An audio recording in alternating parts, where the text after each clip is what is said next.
जो विद्या का अर्जन करता है, नए नए सुख की प्राप्ति करने के लिए आप यहाँ आए, नया नया ज्ञान प्राप्त करने के लिए यहाँ उपस्थित हुए। तो स्टूडेंट है, स्टूडेंट में पहला अक्षर क्या आता है? एस। एस का मतलब है सेंसिबल, यानी समझदार। हमें कोई भी कार्य करना होता है वह समझदारी के साथ करना होता है, विवेक के साथ कार्य करना होता है। यदि विवेक नहीं है, समझ नहीं है, तो कार्य करने में हम सक्सेस नहीं होते, सफल नहीं हो पाते। मान लो नकल करनी है, नकल में भी क्या चाहिए? अक्ल। बिना अक्ल की नकल भी नहीं होती, गलत हो जाती है। क्यों? सभी नकल करना चाहते हैं ना? कोई नहीं चाहते।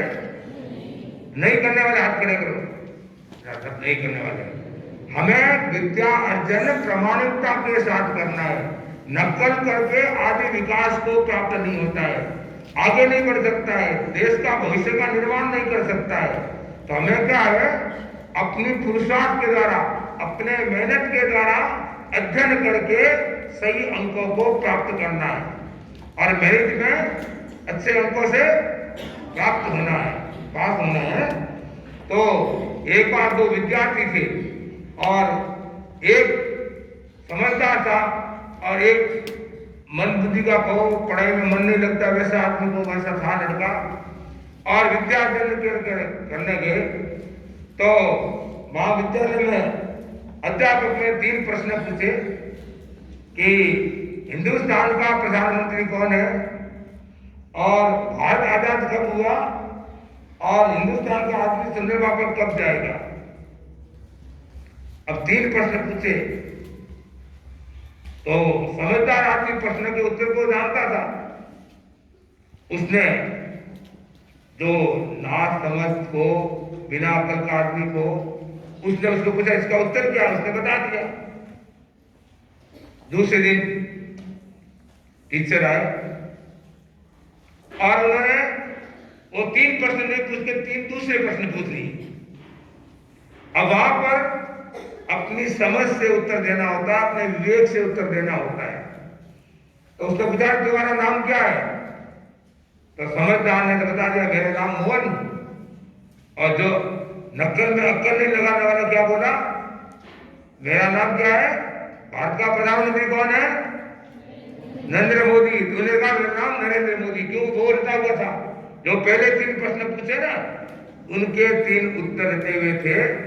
तो नकल में भी अक्ल चाहिए। तो हमें कोई भी कार्य करना होता है वो समझदारी के पूर्वक करे, सही तरीके से करे और नकल से दूर रहने का प्रयत्न करे। नकल करके आदमी विकास, अपना स्वयं का विकास नहीं कर सकता है। और स्टूडेंट के बाद एस के बाद दूसरा शब्द कौन सा आता है? ई। ट्रूथफुलनेस, मतलब सत्य बोलने वाला। तो क्या इस बच्चे में, इस विद्यालय में जितने बच्चे बैठे हैं, क्या सभी संकल्प करें हम सत्य बोलेंगे, झूठ नहीं बोलेंगे? कौन कौन व्यक्ति सत्य बोलने का इच्छुक है? काफी इच्छुक है। तो हम बोले कभी झूठ नहीं बोलेंगे। घर का गुजारा नहीं होता था तो वह क्या हुआ? चोरी करने के लिए आदत पड़ गई। जैसे जैसे चोरी करके अपना घर का गुजारा कर रहा था।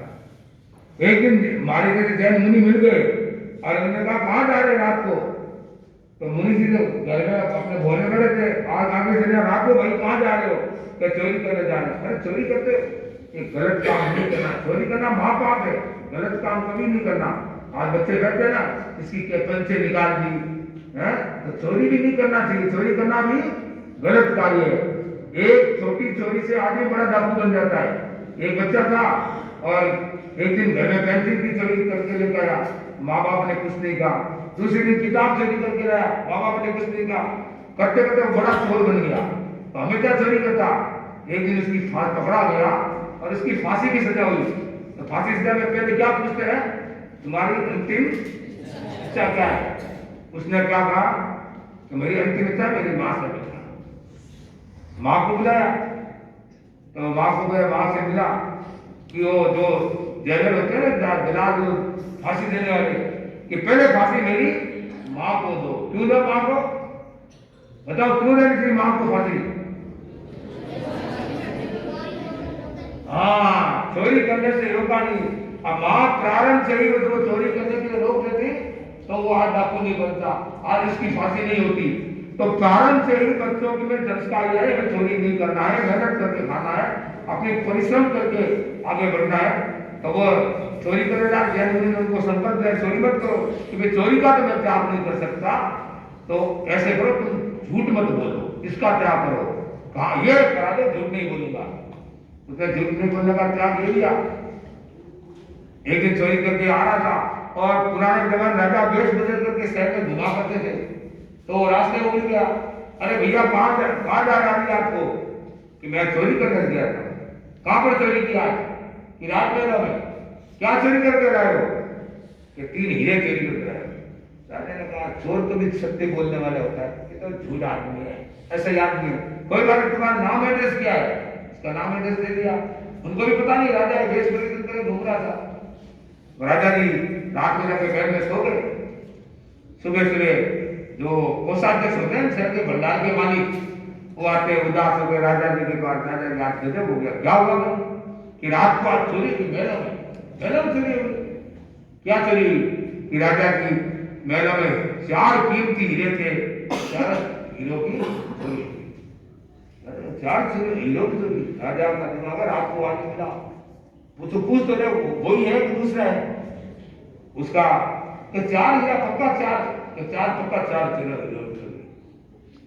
राजा ने फिर उस आदमी को बुलाया और राजसभा में उपस्थित किया। बोला तुमने चोरी की? हाँ चोरी की। क्या चुरे?